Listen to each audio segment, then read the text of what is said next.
కడప జిల్లా బద్వేల్ మున్సిపాలిటీ పరిధిలోని శివానగర్ లో 2002 సంవత్సరంలో అప్పటి ఎమ్మెల్యేగా విజయమ్మ ధోబీ ఘాటును గవర్నమెంట్ తరఫున ఏర్పాటు చేశారు. అయితే ఇప్పుడు ఆ స్థలంలో వాటర్ ప్లాంట్ నిర్మాణానికి అధికారులు సిద్ధం కావడం రజక వృత్తిదారులు ఆగ్రహిస్తున్నారు.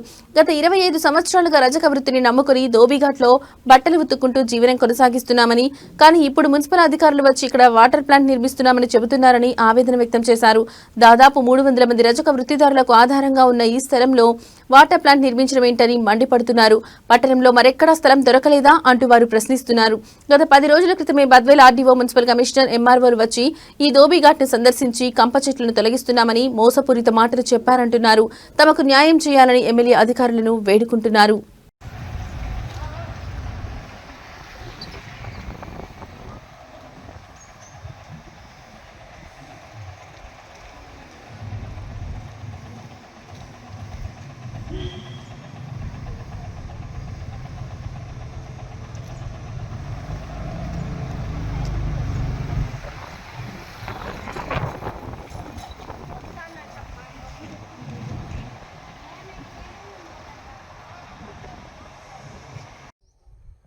అవసరం లేదంట మీడియా వాళ్ళతో.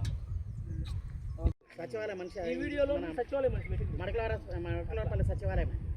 ఈ వీడియోలన్నీ ఈ మ్యాటర్ అంతా సచివాలయం పిండి ఇప్పుడే మొన్న అట్నే ఆడ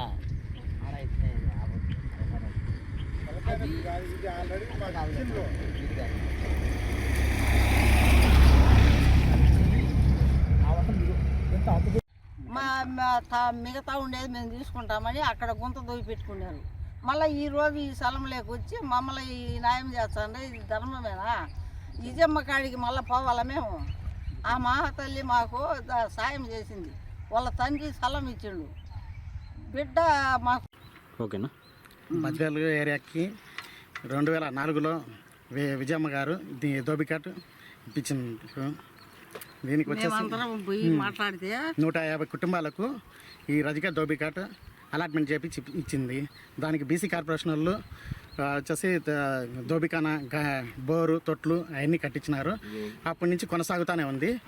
ఈ రోజుకి వచ్చేసి ఇప్పుడు ఈరోజు వచ్చేసి ఈనాడు 4 రోజుల కిందట వచ్చేసి కమిషనర్ సార్ వచ్చేసి ఈ కంప కొట్టించి మీకు ఒక 20 సెంట్లు కొలతేసి మీది సపరేట్ చేసి మిగతాది ఏదన్నా అంటే వాళ్ళు వేరే వాళ్ళకి ఇస్తామని చెప్పినారు.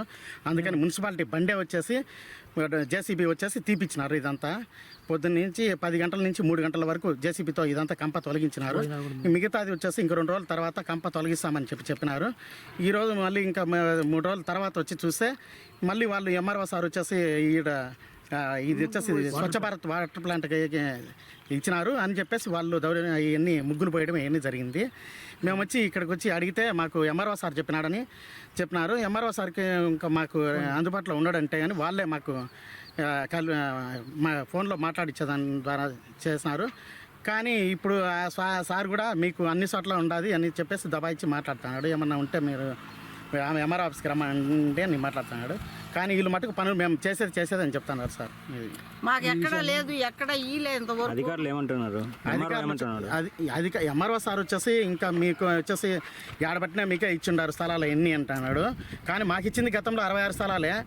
దానికి కూడా మేమేం పోగొట్టుకోలేదు, అట్లే ఉండయి. ఈ రోజు కూడా ధోబిఖానా కూడా విజయమ్మ మేడం ఇచ్చేసి 19 ఏళ్ళు 2004లో మాకు విజయమ్మ మేడం ఇచ్చింది.